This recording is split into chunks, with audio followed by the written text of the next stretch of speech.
Erev Tov, Rabbi. Coming up, Chag Chanuka, I'm going to talk a little bit more about that. So we have also the issue of Motzeh Shabbat, how to do Chanuka and Motzeh Shabbat together. When Shabbat goes out, how do we do the Chanukiah? How do we light it? What time? When? All these questions. So the truth is that it says in Shulchan Aruch, Maran, in the laws of Chanuka, that what we do is, after Shabbat goes out, first we light Chanuka candles and then do Havdalah. The Bet Knesset. This is what he says, right? Every year we forget this halakha. We have to remember every year. We don't remember which one is first, which one is second. We have to remind ourselves a little bit, right? So the question is why? Why should you do first the Chanukiah, and then do the Havdalah? What's the reason for this? You would think, right, that it's better to do first the Havdalah, because first, take out Shabbat, and then, you light the candles for Chanukiah. This is the more logical thing, So why do it the other way around? This is a question. Not really so clear what's the reason for that. So there's two reasons actually brought down in the poskim, You know what they say? That, first of all, it's because it's we want to delay going out of Shabbat. So what does that mean? We want to do Havdalah a little bit later. No problem. Better to delay a little bit later, keep Shabbat going a little bit more. So this is the reason why we do Chanuka first. So how do we light the candles of the Chanuka before we do Havdalah? You know why? Because we do Havdalah in the Tefillah, in the Arvit, right? Atachonanta, right? Atachonantanu. We do over there. So we do Havdalah already in the Tefillah. So after that, we're already allowed to light the candles. This is the reason, So what is it? It says in Masechet Brachot, that the best way to do Havdalah is like this: to do it twice. The best way. It says in Masechet Brachot to do Havdalah twice. Once in the Tefillah, Atachonantanu, and then also once on the kos, on the wine. This is the best way to do it.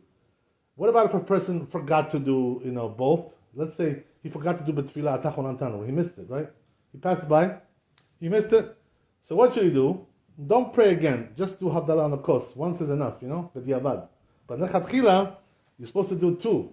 One in the Tefillah, and then also one on the kos. This is the proper way to do it, right? So this is the reason why we do first Chanukah. We do first let Chanukiah to keep Shabbat a little bit longer. But there's also another reason why. You know what the reason is?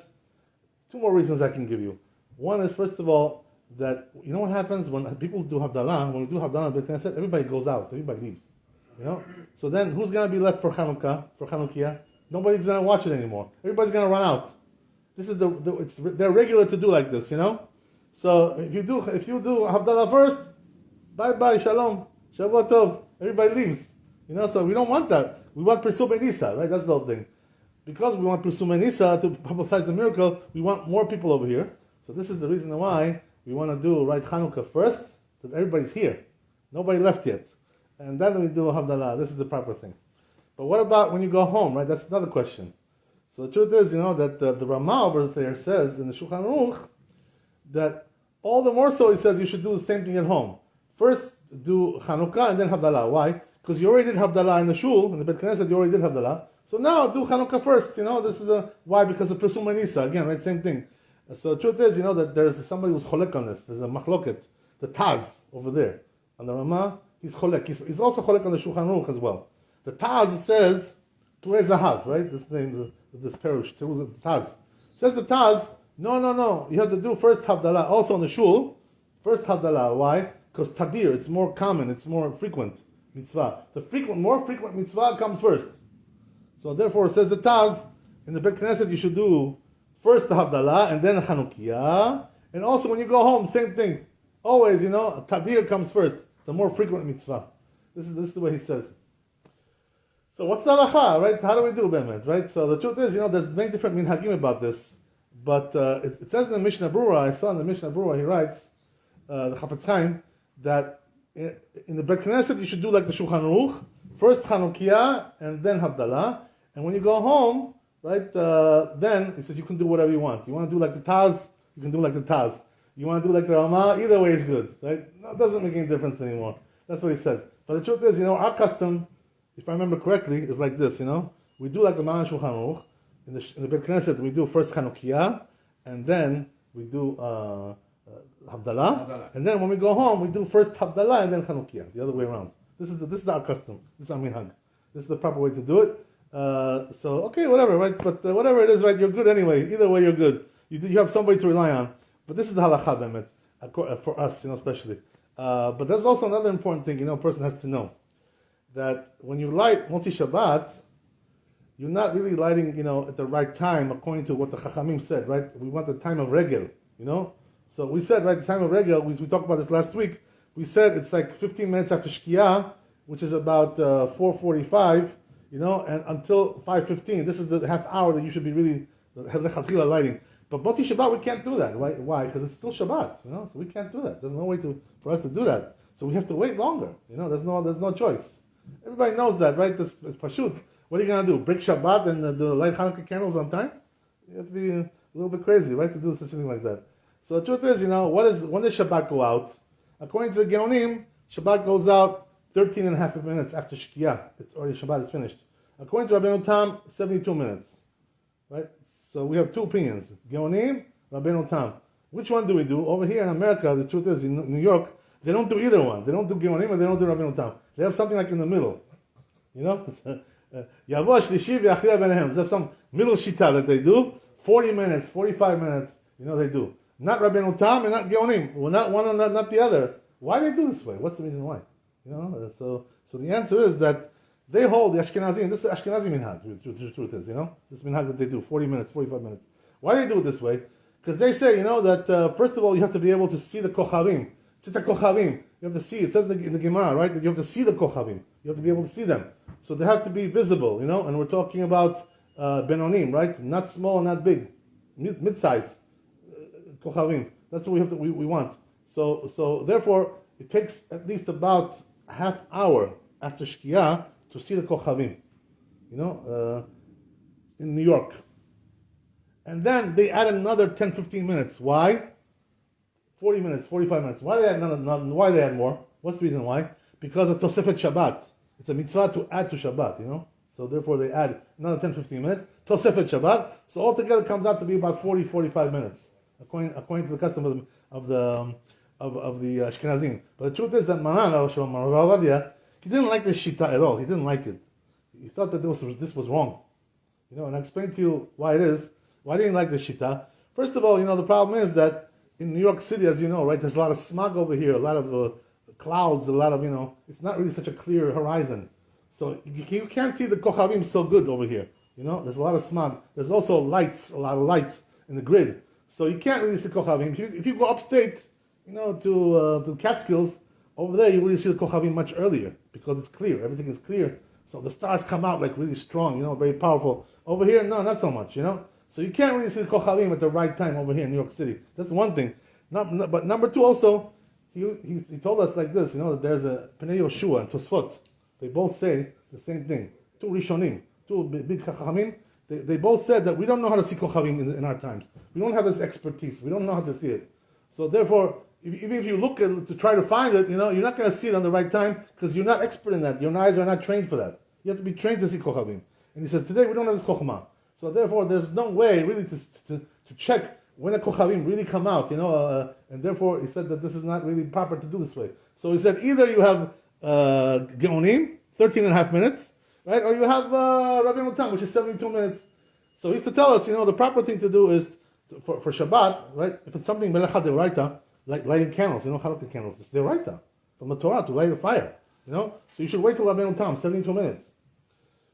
According to Geonim, right, you can do something which is derabanan. Something like a cell phone. Your cell phone. What? Cell phone has a fire in there. There's esh. There's no fire in there. There's no fire in the cell phone. There's a battery, but battery is not a fire. So it's only derabanan, right? At the worst, at the biggest, it's derabanan. So therefore, 20 minutes after Shkiyah, a person always can use his cell phone. Maran used to say like this. This was a psak of Maran. But when it comes to real esh, you got to wait 72 minutes because it's Rabbeinu Tam. You have to be machmir. They're right there. How many people, by the way, you should know that Rabbeinu Tam is not dat yachid. It's not one person, Rabbeinu Tam, that holds this way. There's many Rishonim that hold this way. Some people say it's about 30 Rishonim, Can you imagine 30 Rishonim that hold like Rabbeinu Tam? Even the Rambam holds that way, according to some poskim. And even Maran Shulchan Aruch and also the Ramah.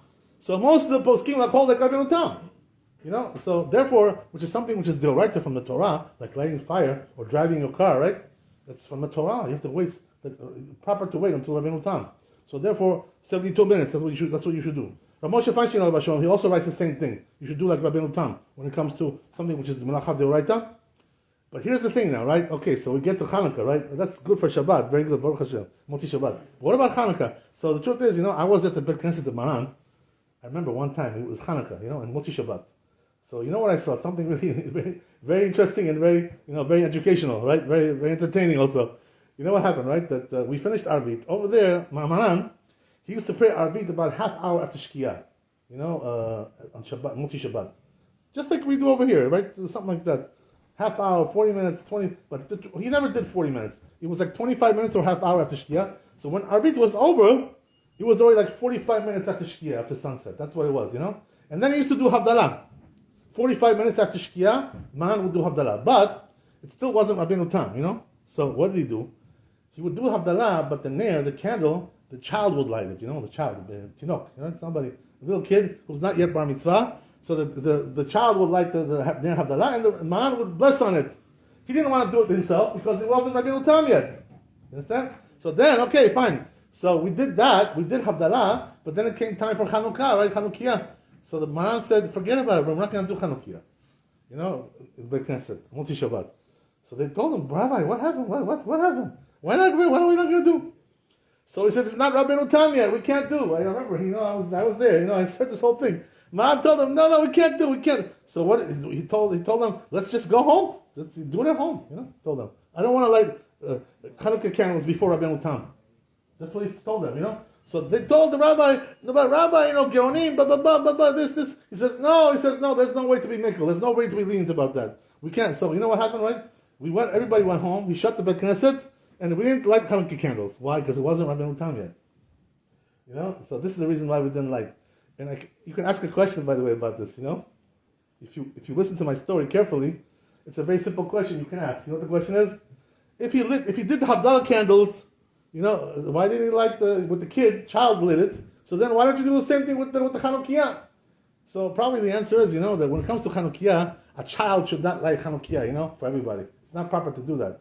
Like the child is doing the mitzvah for everybody else. When it comes to Havdalah, the lighting of the candle is not really the mitzvah. The mitzvah is to bless on the candle.